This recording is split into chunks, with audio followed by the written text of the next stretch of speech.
today, Daryl Dixon finally gave his first interview since he made the claim against Tyler Perry. So I wanted to talk about it. And I also wanted to talk about like Tyler Perry's controversial workplace, because this has also been like his workplace, the Tyler Perry Studios, has been problematic for a long time. And there have also been references to him in popular culture of like being a creep, being a harasser, being just like an all around horrible person. Boondocks episode is what I'm referencing, and he was very upset by that. But anyway, okay, let me pull this up. I'm gonna grab some water. Now, actor and filmmaker Tyler Perry sued for $260 million over sexual harassment allegations. The complaint filed in Los Angeles accuses Perry of creating a, quote, coercive, sexually exploitative dynamic with actor Daryl Dixon. Dixon was in two of Tyler Perry's shows, The Oval and Ruthless. In a statement to NBC News, Perry's team says this appears to be nothing more than setting up a scam, calling the allegations fabricated claims. Let's bring in NBC's Stephen Romo, who's following this. Stephen, what more do we know about the allegations here?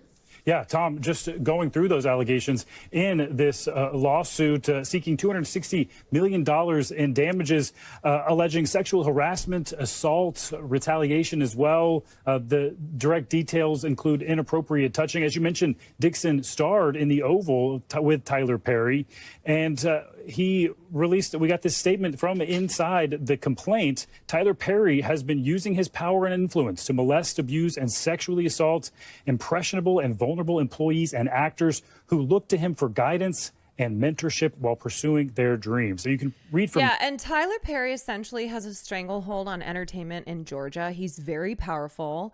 He's very smart about his kind of philanthropy and his relationships with Georgian government officials. And so he has created this huge power source for himself.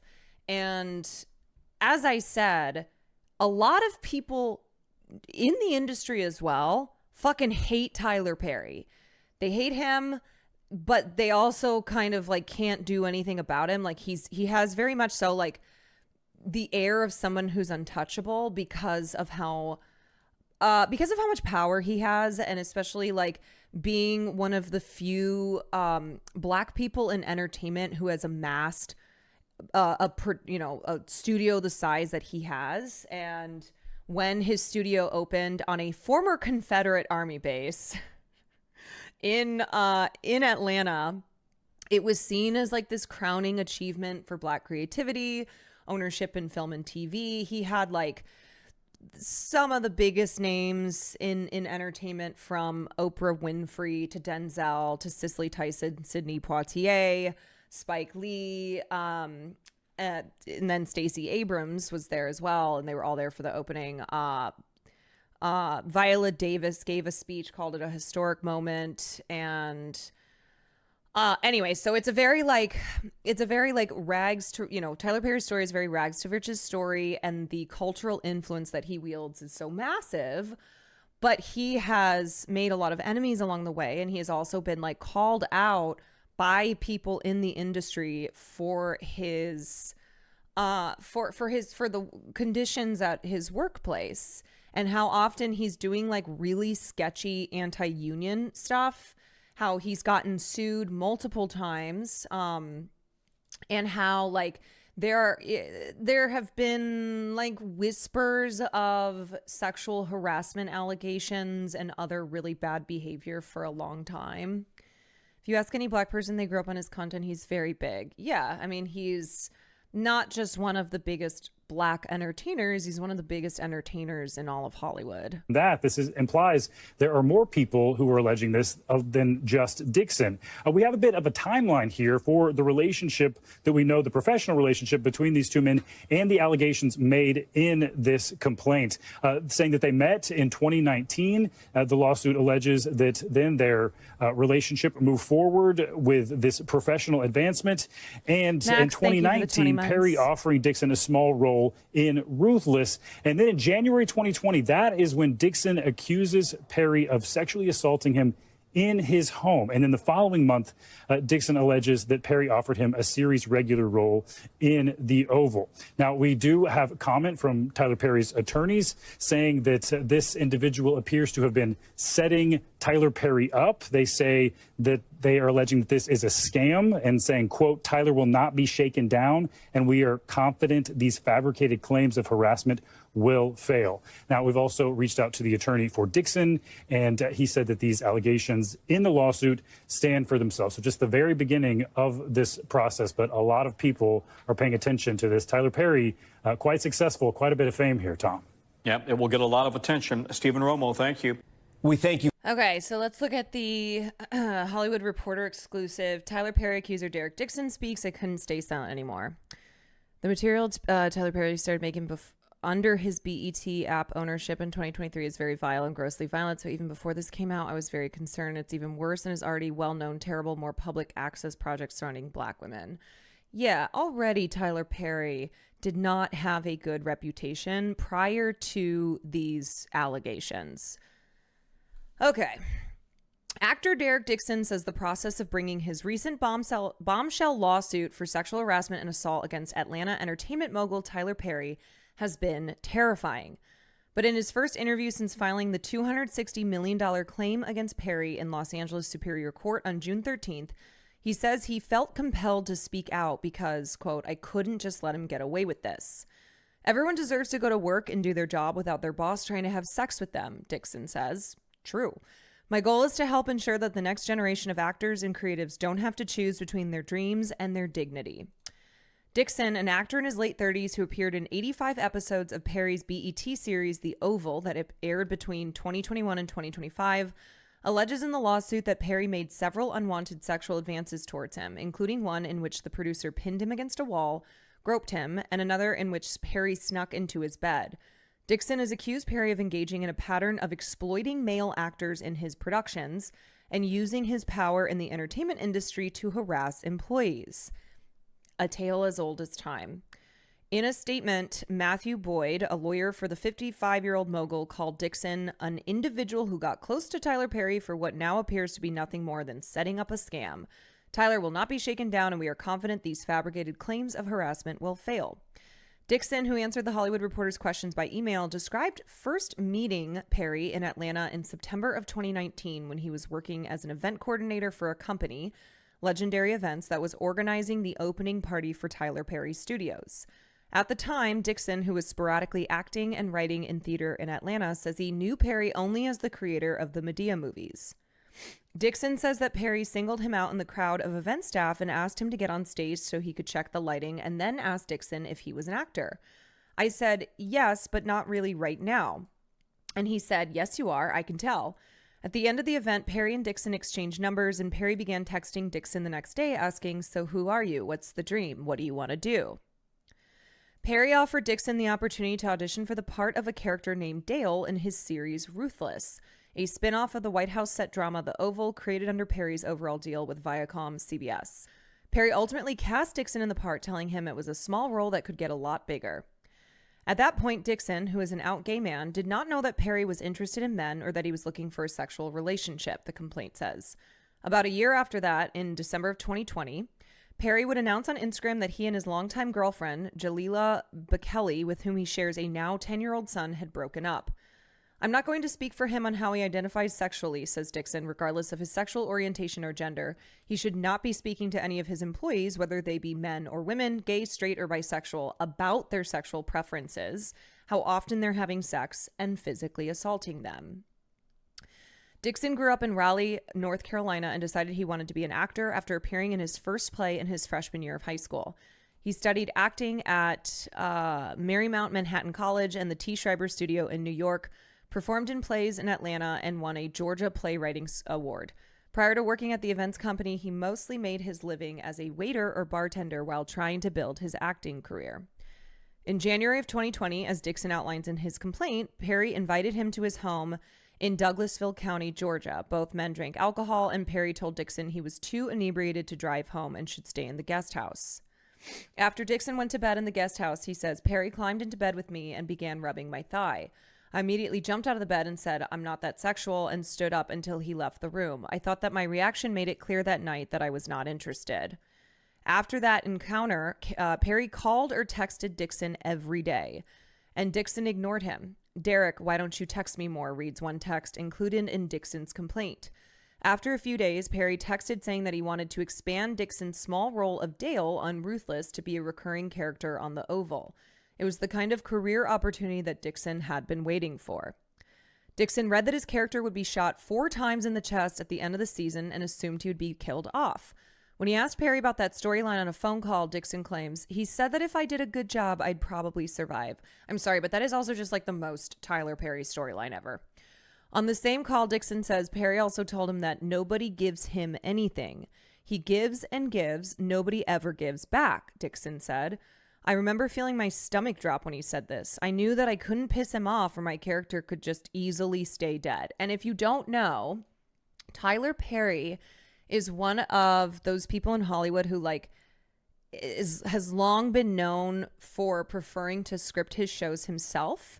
He does not like writers' rooms. He likes to do everything by himself, and this has gotten him into some trouble in the past. For instance, in 2008, the Writers Guild filed an unfair labor practice complaint because he terminated half of his writing staff on his show House of Pain, allegedly for their union activity. And this was so egregious that it prompted some of the biggest names in scripted television, including Shonda Rhimes and Tina Fey, to sign an open letter to Tyler Perry that was all about how his treatment of his employees was awful, and it was like very much so outside of what the norm is for the industry.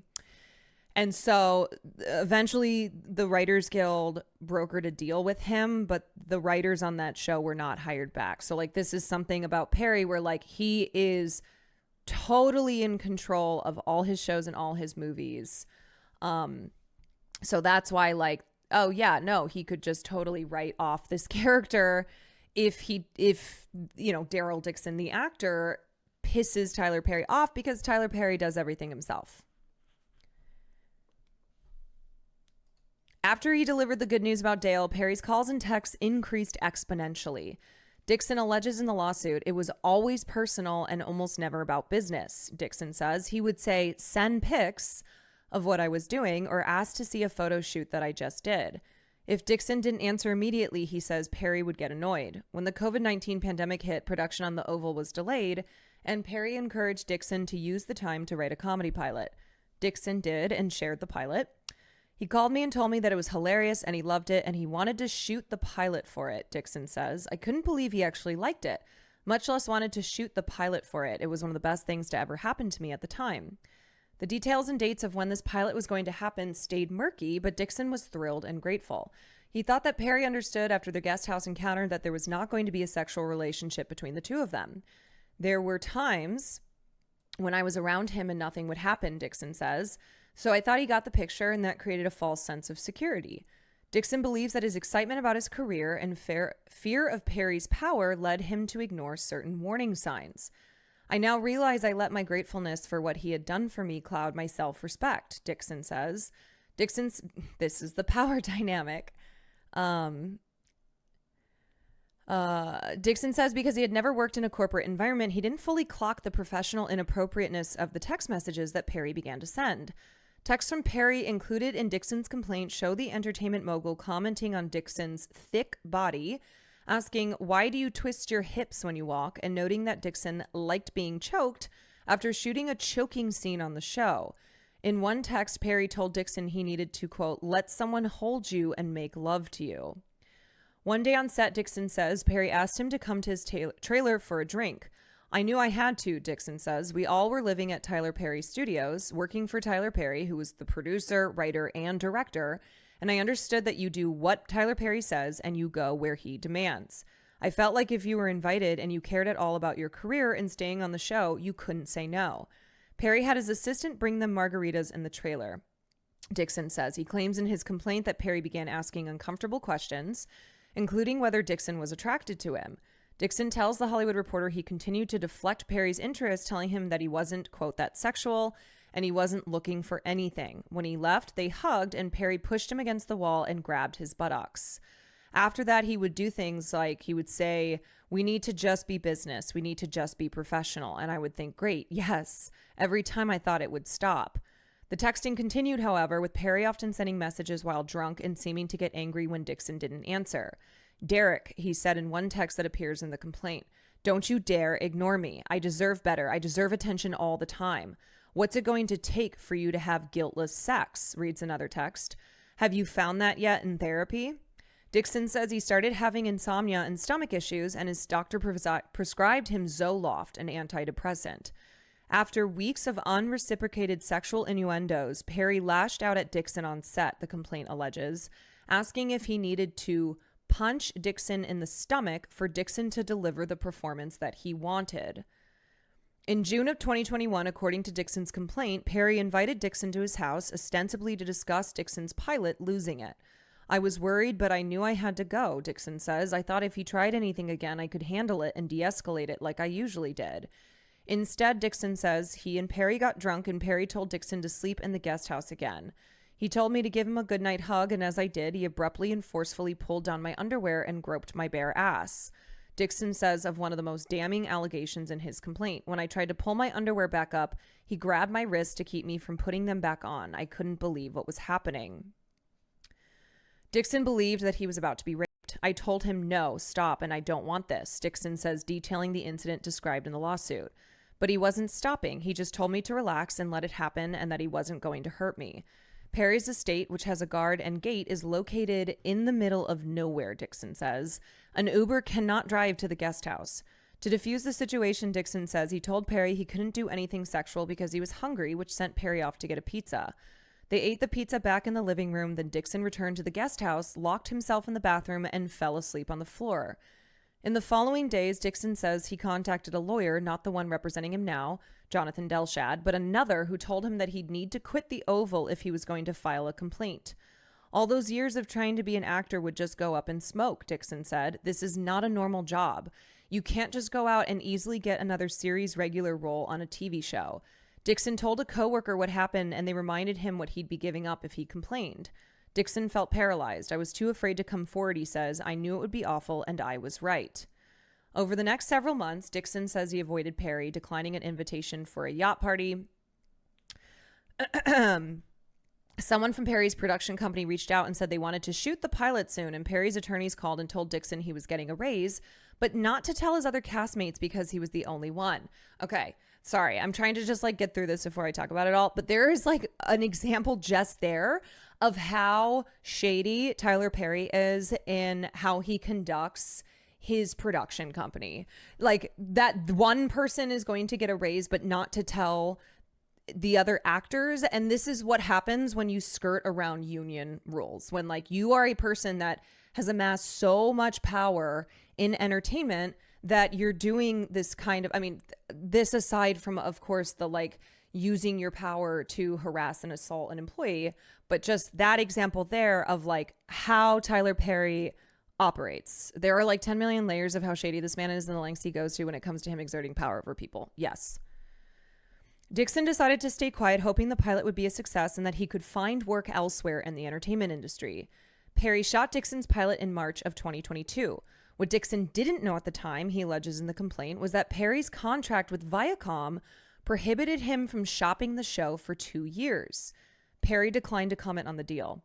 "I believe he was trying to dangle my dreams in front of me for as long as he could to prevent me from talking," Dixon says. In January of 2023, after finishing another season of The Oval, Dixon moved to Santa Monica, hoping to put physical distance between himself and Perry and waiting for Perry to sell the pilot. In December 2023, Christian Keyes, another actor who worked for Perry prior to Dixon's employment, went on Instagram Live detailing his abusive experience with an anonymous Black Hollywood billionaire, which Dixon believes to be a reference to Perry. Keyes' manager has not returned a request for comment. In June of 2024, Dixon filed a sexual harassment complaint with the Equal Employment Opportunity Commission and quit his job working on the last season of The Oval, for which he was under contract to make close to $400,000. The EEOC complaint is currently pending. I was an employee and he was my boss, Dixon says of what motivated him to file the complaint. The fact that I'm an actor doesn't make me any less than an employee. For a long time, I convinced myself that it was part of the industry or that somehow I had to accept it to keep working. But eventually, I couldn't stay silent anymore. In the weeks since his lawsuit became public, Dixon says he's received a mix of responses from online threats and harassment, classic, to messages of support to stories of other people who say that they have had similar experiences with Perry. This is why people, especially men, don't come forward, Dixon says of the harassment. Asked if he attempted to reach a private settlement with Perry prior to filing his lawsuit last month, Dixon says, there are always attempts to resolve situations like this privately, but they never result in the type of change necessary to protect further victims. At the end of the day, my absolute fear is that he will be able to continue doing this without any major consequences. This story is so familiar. It's like there's literally an abuser playbook that these guys study. Yeah, and like, you know, I think what's awful about this is like, it's already so difficult for sexual abuse cases in the post Me Too era to be seen as anything other than like the person without the power trying to shake down, trying to like get a quick payday out of the person with the power. Unfortunately, now there is just this sentiment towards anybody who, I mean, not now, but it feels especially like in the wake of the Me Too movement. Have we learned nothing? Have we gone backwards? But this sentiment that somebody who is accusing a powerful person in an industry like Hollywood of abuse is doing so because they're just looking to make money out of it. And on top of that, you know, this is a situation that involves a man accusing another man of sexual abuse, of abusing their power. And a lot of people, like, we still live in a culture that is homophobic, that like, remember the Sean Combs case where people were like disgusted by the allegations that Sean Combs had sex with men? Like, that's what they saw the problem as, and not the fact that he was committing horrific acts of sexual abuse. That like there was this obsession over the gay element of it. And even still, like, I know this is a story that people who maybe will tune in to like what's happening with Blake Lively, what's happening with Sean Combs, what's happening with like these other major cases in Hollywood, they're not interested. They just don't really care. They're like, oh, Tyler Perry, whatever. Oh, a guy's accusing Tyler Perry, whatever. And what I want to say too is like, if this sounds familiar, if you're like, where have I heard this a million times? It's because this is how power works. This is how power works. When you have power, when you have money, you use that to abuse people who don't have those things. And you are enabled and protected because of your status. So it's a tale as old as time. And how many fucking times do we have to see this happen in Hollywood to change things? And how many times, like, do we have to see the way that people will respond to a person making allegations against another person with power and money to just wake up, right?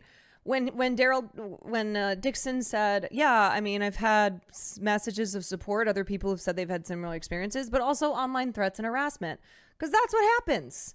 That's what happens. It's like, how dare you accuse somebody with power of having abused that power?